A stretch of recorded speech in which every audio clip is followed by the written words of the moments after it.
Uganda's capital city, Kampala, attracts all kinds of people, businesses and ideas. It's survival for the fittest as people engage in all sorts of activities to earn a living.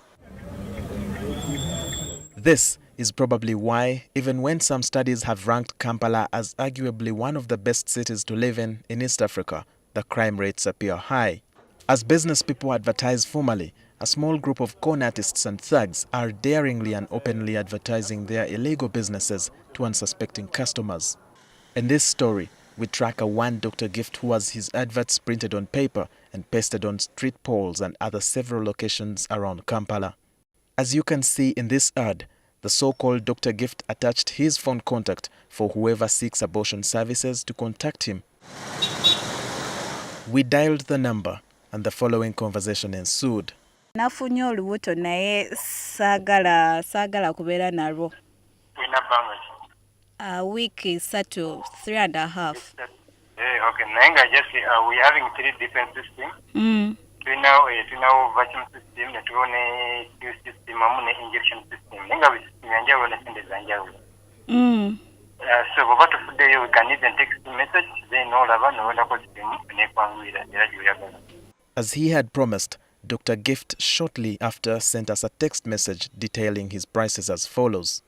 A pill, which works in 45 minutes, costs 160,500 shillings. An injection, effective in 35 minutes, goes for 187,000 shillings, while the vacuum system costs 235,000 shillings. All these services include free foam and cleaning. After creating rapport with him, we asked where Dr. Gift operates from. First, he says their office is in Nakasero. Nakasero outside the Chi? Just in Nakasero, there's a building called the Hardware City. We are just nearby Hardware City, opposite the Ganesh Plaza. Tusobola okujja leero sebo? Yes, there's no problem, but you need, because right now I'm not yet in the office, but I need to go there and I take the appointment which is there, but you can come today, there's no problem. Like I'm going to call you back maybe within like 1 hour after seeing the appointment which we are having. Okay, thank you very much. But he later directs us to a hotel in Makindye, another Kampala suburb. Using a hidden camera, we filmed Dr. Gift as he led us from the hotel to a nearby house in his makeshift clinic. So how many are you taking? 2 plus 7. So behind my people, just 3. He explains the likely side effects of the drugs and the remedies. But before he prescribes the drugs, he suspects that we are recording him and becomes jittery. He checks the equipment, then hands it back to us, then prepares our drug. What? No. No, I'm not taking it. Why? Before we leave, he insists that after the abortion, we return for the final cleaning after 2 days. A similar abortion advert almost cost the life of a lady we shall call Justin in 2016. After conceiving, Justin and her boyfriend sought abortion services because they were not ready for a child. Justin contacted a friend who picked a drug labeled Makerere for her. They gave me 2 to put in the mouth, like under the tongue, and 2 to put under. Yeah, those are 4. And then they give you some antibiotics. Yeah, and some painkillers. She then left her parents' home and moved to a friend's place in Mukono because she didn't want her parents to know. In the wee hours of the night, Justin experienced sharp abdominal pains and she was bleeding too. Too much pain. I woke up. I couldn't stand. Actually, I was so helpless.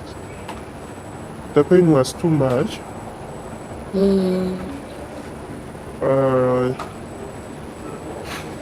I went on a bucket for susu, but it was blood. I couldn't call my friend because she was sleeping. And I couldn't move. Maybe to tap her, but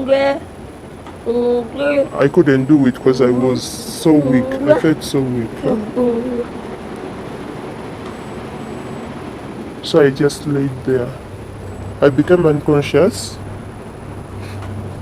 because that's the last thing I remember. She was rushed to a hospital in Mukono and treated as a case of miscarriage. Justin is lucky to have survived. She also conceived again and had a child. As we carry on with our daily routines here in town, we probably never mind about posters advertising such services like legal abortion.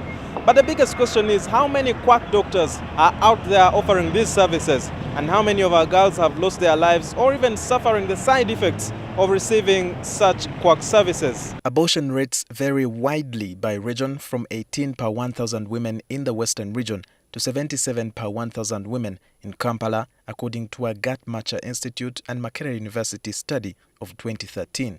Generally, the abortion rate in Uganda is slightly higher than the estimated rate for the East African region, which was 34 per 1,000 women in the 2010-2014 period. In Uganda, abortion is only legal under emergency situations or when the life or health of the expectant mother is at risk. Permission must be granted by a health professional. However, medical providers are often reluctant to perform abortions for any reason out of fear of legal consequences. Dr. Vincent Karuhanga of Friends Polyclinic in Kampala explains the effects of abortion if death does not occur. Some of these effects can lead to a woman failing to get pregnant again. For example, if the membrane inside the womb is removed too much, one may get fibers inside the womb, and these fibers may remove the cavity where the baby is supposed to sit, and the woman may not get pregnant.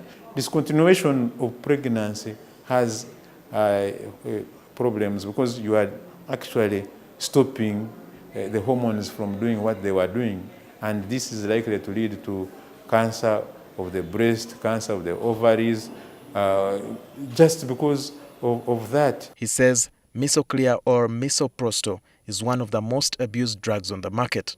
This is because people know that abortions are not legal.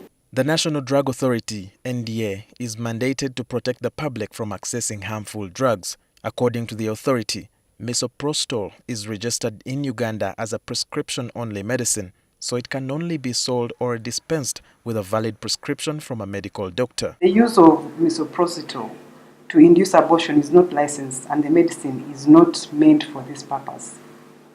So, National Drug Authority regulates the sale of this drug in pharmacies by enforcing good distribution practice, and this is done by ensuring the pharmacies keep a record of all their suppliers, receipts, and prescriptions, and these records are reviewed during NDA inspections of these premises before we renew their license. The side effects of misoprostol include headache, stomach and menstrual cramps.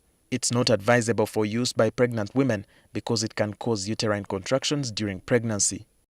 The NDA official calls for concerted effort from all partners, including the police, medical associations, pharmaceutical associations and allied health workers, to check the misuse of drugs and the resultant deaths, injuries or birth defects in babies. Of course, it is a matter of practice. It's with the PSU that can discipline that person. But for us, if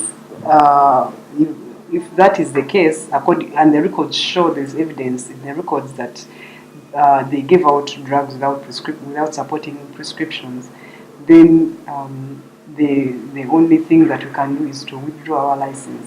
The biggest challenge is in the way how it is done secretly, more so from the victims of this crime.